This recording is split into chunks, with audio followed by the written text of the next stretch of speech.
यदि मेरा संदेश तुम्हें प्राप्त हुआ है तो सिर्फ तुम आज जीवन का एक ऐसा सत्य जानोगे जिसे जानकर तुम्हें हैरानी होगी, क्योंकि तुम्हारे मन में उठता हर समय यह प्रश्न है कि मैं इतना पूजा पाठ करता हूँ फिर भी मेरा कार्य पूर्ण क्यों नहीं हो रहा।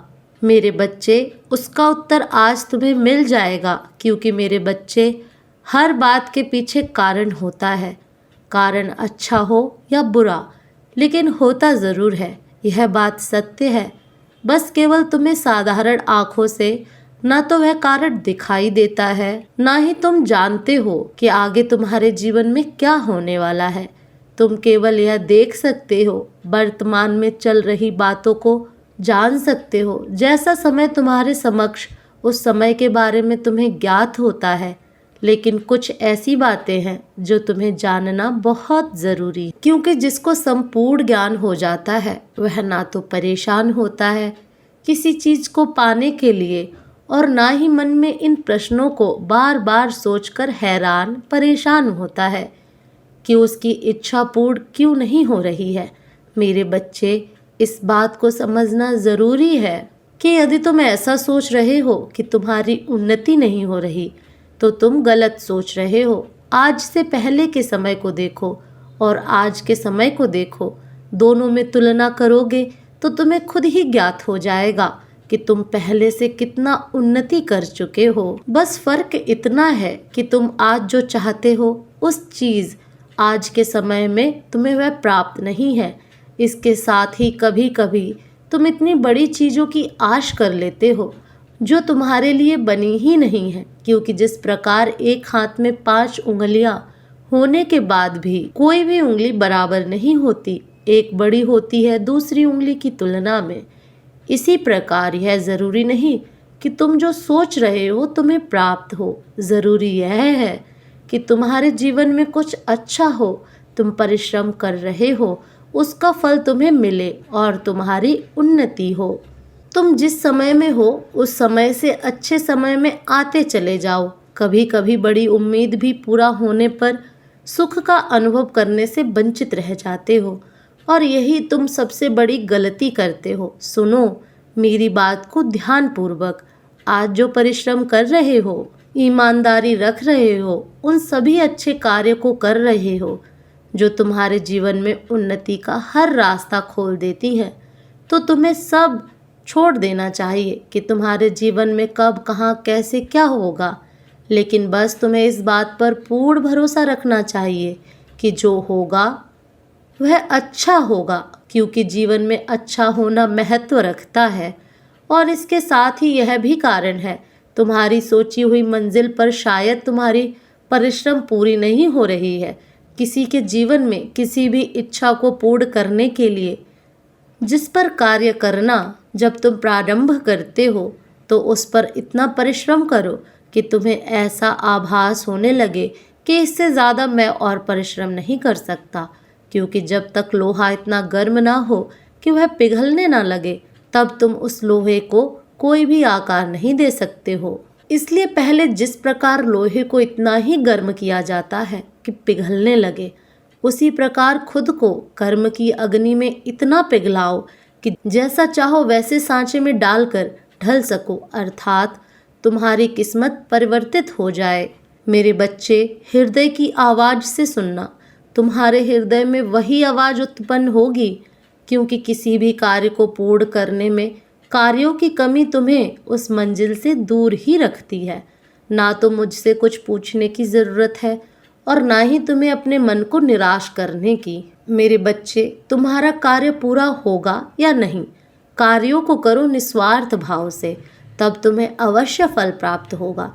मुझसे कुछ पूछना चाहो, तुम्हारे हृदय में उत्पन्न हुई आवाज़ ही मेरी आवाज़ होगी।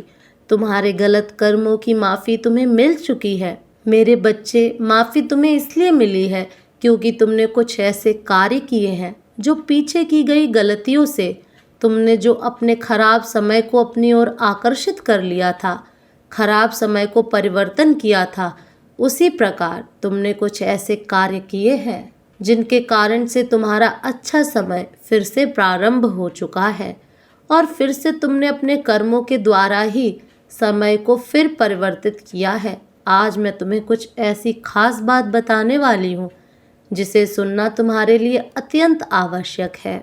यह एक कड़वा सत्य है कि हर इंसान से गलती होती है, इसमें कोई संदेह नहीं कि गुंजाइश ही नहीं है। इंसान कोई ना कोई जानकर गलती कर ही देता है, लेकिन किसी भी व्यक्ति को इस बात को कदापि नहीं भूलना चाहिए कि यदि कोई भी इंसान जानबूझकर सिर्फ उसका भागीदारी होता है, अनजाने में की गई गलतियों को मैं माफ़ कर देती हूँ, उनकी उन गलतियों को दंड में नहीं देती। इसके साथ ही हमेशा कुछ अच्छे कार्य भी जीवन में करते रहने चाहिए, जिससे कि यदि तुमसे कोई गलती हो ही जाती तो उसकी क्षमा याचना तुम्हें मिल जाए।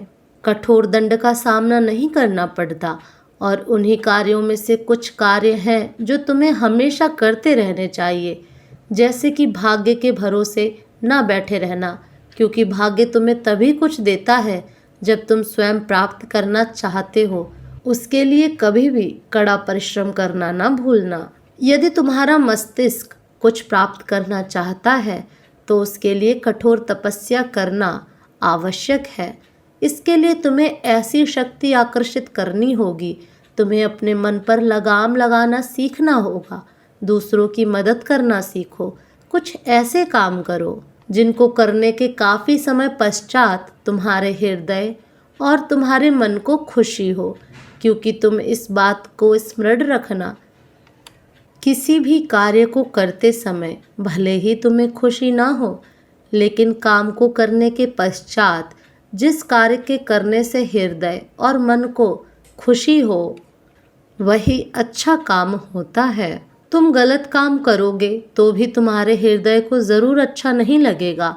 इसके साथ ही तुम्हें यह सोचना अत्यंत आवश्यक है कि जीवन में मेरे बच्चे, तुम्हें सभी देवताओं की पूजा करना इतना ज़रूरी नहीं, बल्कि अपने कर्मों पर ध्यान देना ज़रूरी है।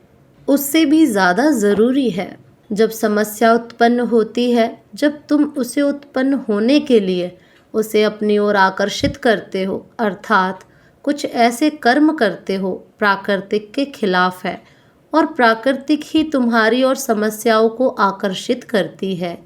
इस बात को समझना होगा कि तकदीर कुछ नहीं है। जब तुम स्वयं की बागडोर स्वयं के हाथ में रखो और जिस तरह से जीवन को चाहो उस तरह से तुम चला सकते हो। यदि तुम अपनी बागडोर तकदीर के हाथों में थमाकर बैठे रहोगे तो आगे आने वाले समय में तुम्हें कुछ भी प्राप्त नहीं होगा। यदि तुम अपनी बागडोर अपने हाथों में रखोगे तो स्वयं जिस चीज़ का निर्माण करना चाहो उस चीज़ का निर्माण कर सकते हो। तुम्हें अपने आप ही स्वतः ही प्राप्त हो जाएगी। तुम्हारे अंदर ही वह शक्ति है। अपने आप को पहचानो मेरे बच्चे।